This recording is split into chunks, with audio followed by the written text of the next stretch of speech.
नमस्कार। राधे राधे, हर हर महादेव। मैं आपका आचार्य देव।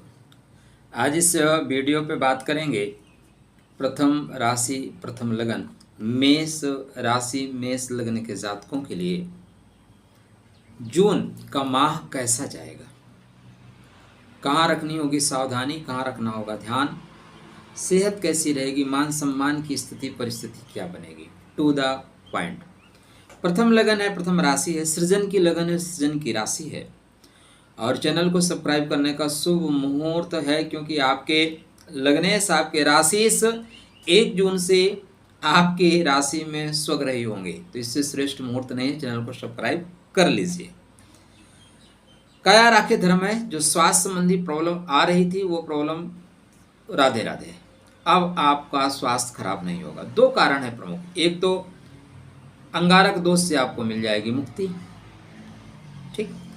राहु मंगल साथ में थे तो क्रोध ज़्यादा आ रहा था, इम्यूनिटी सिस्टम आपकी कमज़ोर हो रही थी, तो ये भी ठीक होना शुरू हो जाएगी। जब भी राशि से या लगने स्वग्रही हों तो अपने घर में कोई व्यक्ति होता है, अपने घर में कोई ग्रह होता है, तो अपने घर को बिल्कुल बेहतर करता है, घर पे ध्यान देता है। बहुत दिन बाद अपने घर पे वापस आइए तो आते ही क्या करते हैं, झाड़ू उठाते हैं, फटाफट साफ सफाई लाइट वाइट ठीक करके मेंटेन कर देते हैं बस। तो मंगल ग्रह आपके लगन में आए हैं, स्पीड से पहले चलेंगे अश्विनी नक्षत्र में। अश्विनी का मतलब होता है गति पकड़ने वाला, योद्धा नक्षत्र बोलते हैं। मतलब कोई भी प्रॉब्लम है अगर तो उसको तोड़ फोड़ के दूर कर देंगे, ठीक कर देंगे, इलाज कर देंगे। जाओ आज के बाद मत आना, वापस जाओ। जब लग्नेश लगन में होंगे तो सिर्फ शरीर को ठीक नहीं करते, यह आपके मान सम्मान को बढ़ाते हैं, क्योंकि आप मजबूत हैं तभी तो आपको रिस्पेक्ट मिलेगा। कमज़ोर आदमी को भाई कौन रिस्पेक्ट देगा। अगर आप बहुत कमज़ोर हैं तो आपको हर प्रदेश में फिर 2-2 सीट भी लोग नहीं देना चाहेंगे। बंगाल में गठबंधन इसीलिए टूट जाएगा कि आप कमज़ोर हैं, 2 सीट भी नहीं देंगे आपको। अगर आप मजबूत हैं तो 50-50% ले सकते हैं दोस्त, इसलिए आपका मजबूत होना बहुत ज़रूरी है। तो मंगल लगन में चल रहे हैं, अश्विनी नक्षत्र में गति के साथ काम करेंगे। मित्र, आप इस समय कोई भी ऐसा काम नहीं है, आलस्य आपके अंदर से भाग जाएगा, लेट लतीफ़ी की आदत खत्म हो जाएगी। इसके बाद ये भरणी में जाएंगे। भरणी इंद्रिय सुख का है, भरणी भरण पोषण का है, तो भरण पोषण करवाएंगे, मतलब द्रव्य दक्षिणा आपको मिलेगी। तो बेहतर स्टार्टिंग आप कर रहे हैं। थोड़ा ध्यान क्या रखना है, क्योंकि एनर्जी लेवल आपकी हाई रहेगी। मंगल लगन में है तो एनर्जी लेवल डेफिनेटली हाई रहेगी।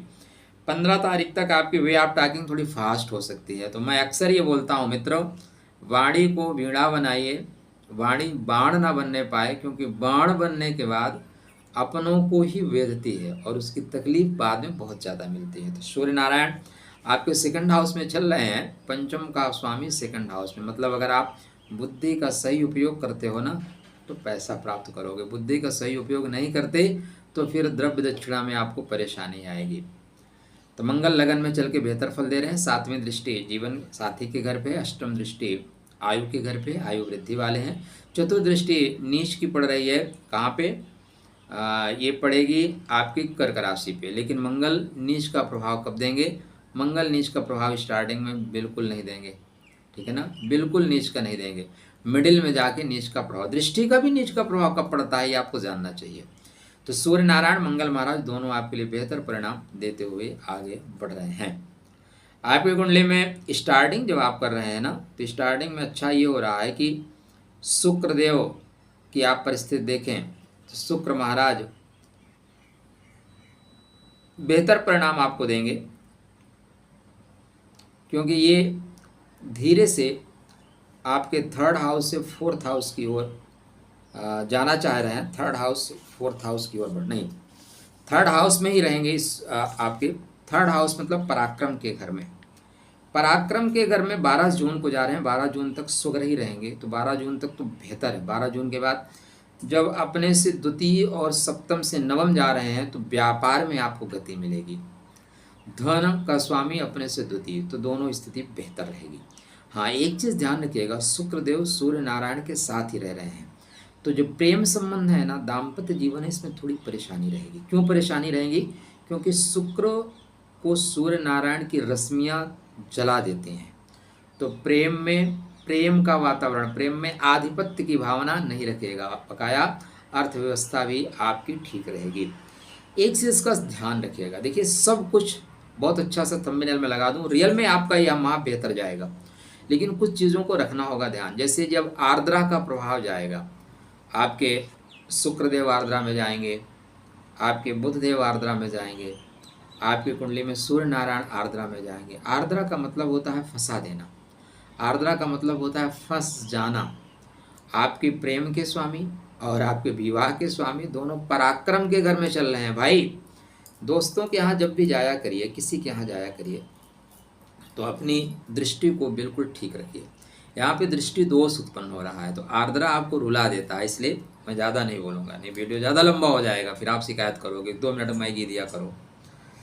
तो यहाँ पे ये भी आपको बेहतर परिणाम दे रहे हैं। गुरुदेव आपको इस माह श्रेष्ठ लाभ देंगे, श्रेष्ठ लाभ देंगे। गुरु महाराज देखिए 1 वर्ष के लिए आपको श्रेष्ठ लाभ देने के मूड में हैं, अगर आप ले सकते हैं तो। परिस्थितियां आपके अनुकूल हैं, किंतु आपके अंदर क्या पात्रता है, अगर पात्रता है तो आप बहुत कुछ अर्जित कर सकते हैं। गुरु महाराज 13 जून को रोहिणी नक्षत्र में जाएंगे। रोहिणी का मतलब होता है आरोहण करना, ऊंचाई प्राप्त करना, सवारी प्राप्त कर लेना, घर संबंधी परेशानियों को दूर कर लेना। तो बेहतर परिणाम आपको देने वाले हैं। शनि महाराज आपके गुरु के नक्षत्र में चल रहे हैं, पुरानी चीज़ों को ध्वंस करेंगे, खराब चीज़ों को तोड़ेंगे, तो कुछ संबंध भी इस बीच टूटेंगे। यद्यप संबंधों का टूटना दुखदायी होता है, तकलीफ देने वाला होता है, लेकिन कभी कभी जो बेवजह के संबंध है ना, वो भी तकलीफ देते हैं। जब संबंध आत्मा पे बोझ पड़ने लगे ना, तो उन संबंधों को छोड़ देना चाहिए, ठीक है। जब तक शरीर पे बोझ पड़ रहे हैं आप लेके चलो, लेकिन जिस दिन आत्मा पे उसका दबाव पड़ने लगे, उनको नमस्कार कर दीजिए, क्योंकि आप स्वतंत्र पैदा हुए तो स्वतंत्र जाएंगे। केतु महाराज खष्टम भाव में, हस्त नक्षत्र में, अगर आप प्यार से हैंडल कर सकते हैं, शत्रुओं को अपने काबू में कर सकते हैं। राहु महाराज आपके रेवती में, द्वादश में ही है, अभी संभल के चलने की ज़रूरत है। 8 जुलाई तक संभल के चलने की ज़रूरत है। 8 जुलाई के बाद राहु भी आपको बेहतर फल देते हुए दिखाई दे रहे हैं। तो आपके पराक्रम के घर में 3 ग्रहों की युतियाँ बन रही हैं, ठीक है। 15 जून के बाद जो स्थिति बनेगी, सूर्य नारायण मिथुन में जाएंगे। यहाँ पे 23 तारीख के बाद, 23 के बाद थोड़ा सा ध्यान दीजिएगा। जून एंड में शनि वक्री भी होंगे, ठीक है। 30 जून को शनि वक्री हो रहे हैं। वक्री ग्रह तभी, वक्री क्यों होता है कोई ग्रह, आप अपने कामों को ठीक से नहीं कर पा रहे हो, उस काम को कराने के लिए शनि वक्री हो रहे हैं, तो ध्यान रखिएगा, काम अपना सही ढंग से निष्पादित करते चले, जिससे आपको दोबारा काम न करना पड़े। तो जून का माह आपके लिए बेहतरीन जा रहा है। बेहतर ना होने के पीछे कोई रीज़न नहीं, हर तरह से आपको लाभ मिलेगा धनात्मक दृष्टिकोण से। यदि आप गर्भवती महिला हैं तो 23 जून के बाद थोड़ा सा अपने गर्भ का ध्यान अवश्य रखिएगा। आप 23 जून के बाद कोई इंटरव्यू देने जा रहे हैं, तो उसमें आप पूरी तैयारी से तैयारी करिएगा, मतलब मन लगा के, कंसंट्रेट होके, नहीं तो आप झटके में जाओगे ना, वहाँ फंस जाओगे। ऐसे प्रश्न पूछ लिए जाएंगे ना, बोल्ड हो जाओ, क्लीन बोल्ड हो जाओगे। तो ध्यान से चीज़ें चलिएगा।